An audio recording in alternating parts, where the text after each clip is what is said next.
ડાકોર તરફ ઉમટ્યું ભક્તોનું ઘોડાપુર રણછોડરાય મંદિરના આકાશી દ્રશ્યો ફાગણી પૂનમની પૂર્વ સંધ્યાએ રંગબેરંગી રોશનીથી ઝગમગી ઉઠ્યું ડાકોર મંદિર બદલાતી વાદળી લાલ લીલા અને ગુલાબી રંગની ડાયનેમિક લાઇટ્સથી મંદિરનું શિખર ઝળહળ્યું ડ્રોન કેમેરામાં કેદ થઈ રાજા રણછોડના ભવ્ય દરબારની દિવ્ય આભા મંદિર પરિસરમાંથી આકાશ તરફ ફેંકાતા લેસર બીમ અને સ્પોટ્સ લાઇટ્સે સર્જ્યો નયનરમ્ય નજારો તો રોશનીથી ઝળહળતા મંદિરમાં ચોકમાં મોડી રાત્રે પણ દર્શનાર્થીઓનું મહેરામણ ઉમટ્યું હતું તો રણછોડરાય મંદિરના આકાશી દ્રશ્યો સામે આવ્યા છે ડાકોર તરફ ભક્તોનું ઘોડાપુર ઉમટ્યું છે તો રંગબેરંગી રોશનીથી ઝગમગી ઉઠ્યું છે ડાકોર મંદિર જેનો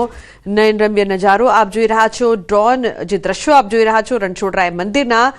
મોટી સંખ્યામાં ભક્તો પણ ખાસ આવી રહ્યા છે ડાકોર તરફ ઉમટ્યું છે ભક્તોનું ઘોડાપુર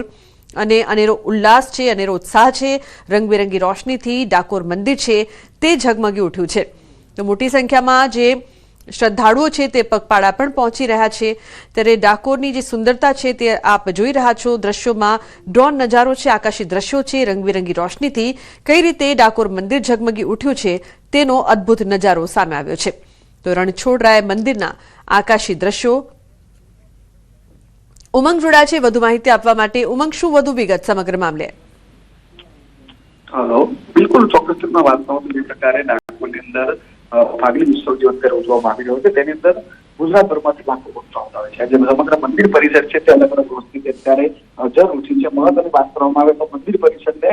અલગ અલગ કલરની લાલ લીલી અલગ અલગ જે સારથી લાઇટો છે ટેકનોલોજી લાઇટનો ઉપયોગ કરી અને સમગ્ર મંદિર પરિસરને શણગારવામાં આવ્યું છે બીજી બાજુ સમગ્ર ગુજરાતભરમાંથી લાખો હરિભક્તો ડાકોર પગપાળા આવતા હોય છે અત્યાર સુધીમાં 2 લાખથી વધુ શ્રદ્ધાળુઓએ ડાકોરના ઠાકોરના દર્શન કર્યા છે આજે પણ સમગ્ર દિવસ દરમિયાન મંદિર ખુલ્લું રહેશે આવતીકાલે સૌથી મહત્વની વાત કરું આવતીકાલે ચંદ્રગ્રહણ હોય અને પૂનમ પણ હોય પરંતુ આજે રાત્રે 2 વાગે મંદિર ખુલ્લી જશે અને 2:45 કલાકે અત્યારના ઇતિહાસમાં સૌથી પહેલી વાર ડાકોરની અંદર મોડી રાત્રે 2:45 કલાકે મંગળા આરતી થશે અને બીજા દિવસે બપોરે 2 વાગે દર્શનાર્થીઓ બંધ થશે જી લુબના જી બિલકુલ ઉમંગ આભાર સમગ્ર માહિતી બદલ મહેમદાબાદના સિદ્ધિવિનાયક મંદિર ખાતે હોળીના પાવન પર્વે ભવ્ય આયોજન કરાયું છે દર વર્ષની પરંપરા મુજબ આ વર્ષે પણ મંદિરમાં 21 ફૂટ ઊંચી વૈદિક હોળી તૈયાર કરવામાં આવી છે મંદિરના આચાર્ય સૂર્યપ્રકાશ મિશ્રાના જણાવ્યા અનુસાર છેલ્લા 11 વર્ષથી અહીં હોલિકા દહન સાથે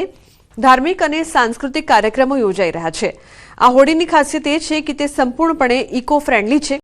તેમાં કોઈ હાનિકારક કેમિકલનો ઉપયોગ કરવામાં આવ્યો નથી પરંતુ ઔષધીય લાકડા કપૂર ઘી અને પ્રાકૃતિક વનસ્પતિઓનો ઉપયોગ કરવામાં આવ્યો છે જે પર્યાવરણ અને સ્વાસ્થ્ય માટે લાભદાયક માનવામાં આવે છે સોમવારે સાંજે 7:30 કલાકે આ ભવ્ય હોળીનું પ્રાગટ્ય કરવામાં આવશે